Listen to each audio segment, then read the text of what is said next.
Namaste. Each one of you in this room has a unique story that may have turned your life around. I too.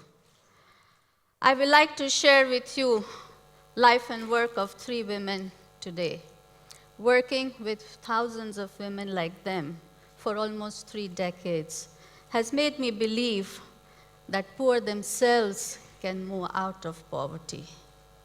While I was working in the villages in Banaskantha, in the north of Gujarat, in the early 80s, every household had a woman who can embroider.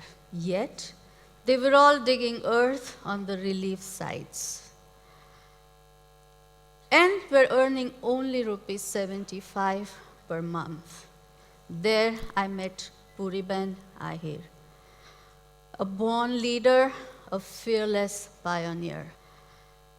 I told Reemaben if she could bring women who were willing to embroider for a fair pay, I can bring them work and pay cash. Here was a skill which had the potential of being turned into livelihoods. Reemaben and 4 other women started embroidering kurtas. In the very first week, they earned rupees 150. And in a month's time, they earned rupees 500. That too, sitting at home. Where women were only earning rupees 75 before, the families now have assets, land, pump sets, tractor, house, savings, insurance.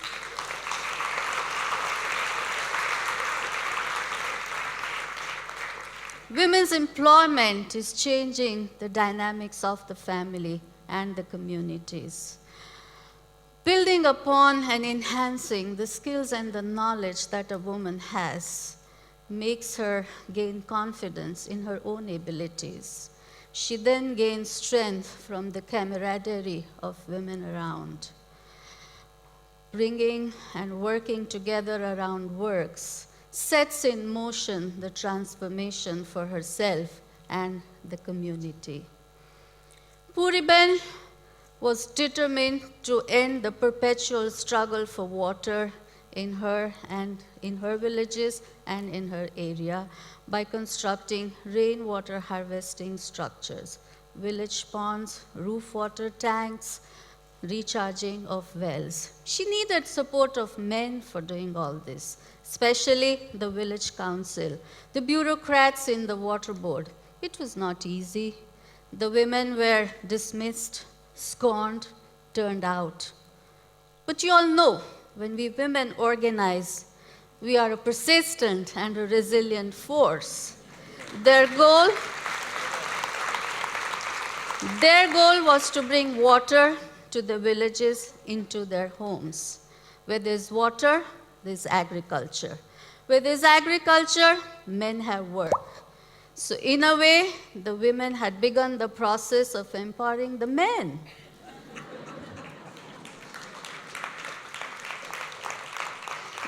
It took a decade for Reemaben and the Women's Collective to bring about the change in the people and the land. This is 21-year-old Rubina Akhtar, a young Muslim woman from Kashmir who lost her father in the political turmoil. Rubina wanted to study, but she had to drop out to help her mother with the household chores. They barely managed to have 1 meal a day. Worries about the future plagued her day in and out. Yet, Rubina was lucky. She came to Gujarat in a group of 25 women to get trained in assembling and repairing solar lights. The villages around her hometown in Kupwara rarely had electricity. Women had to collect firewood for cooking and heating. Rubina wanted to bring solar lights so that women like her mother could be relieved from the drudgery of collecting fuel wood. Talking to women, other women, and listening to their life struggles and then how they overcame, it made her feel that indeed she's strong. She can make a difference.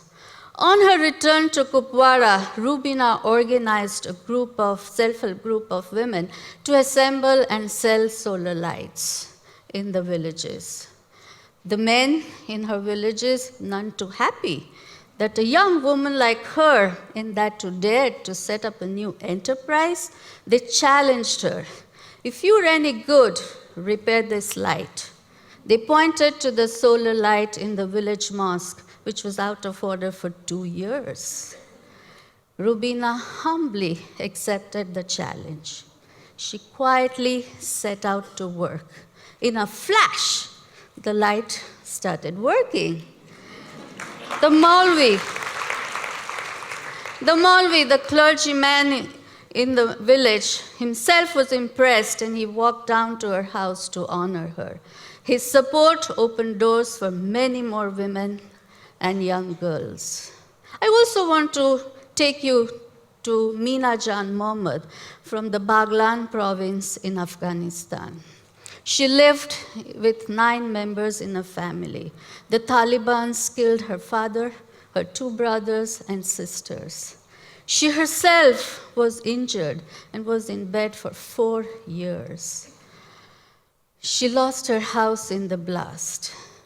Her fingers and toes were damaged permanently. She started living with her mother and 2 young brothers in a small hut. Since she was permanently disabled, nobody wanted to marry her brothers, as they feared that they'll have to take care of an old mother and a sister. This compelled Meena Jan to marry a widower in her neighborhood with 6 children. Unfortunately, this husband of hers suffered from a paralytic stroke. So now she had to nurse the paralytic husband and raise 6 children.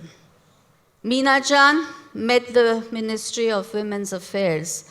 They informed her about the opportunity for a training in India to learn some vocational skills. She immediately applied. When she got selected in 2013, Meena Jan felt life's happiness has come back to her. Today, Meena Jan runs a vocational training center in the Baghlan province, where she's training 500 Afghan sisters like her.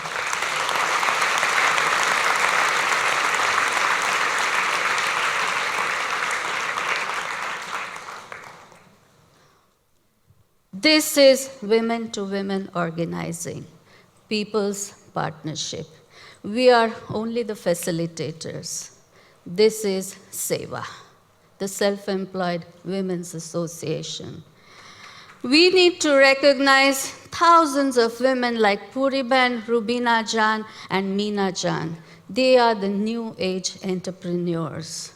We need to build partnerships with the tiny enterprises, invest in them.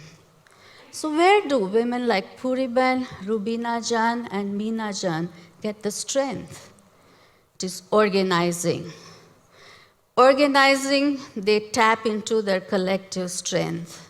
When women at SEWA are organized, they are able to then take out small loans, build their businesses, improve the infrastructure, create new markets, have access to insurance, healthcare.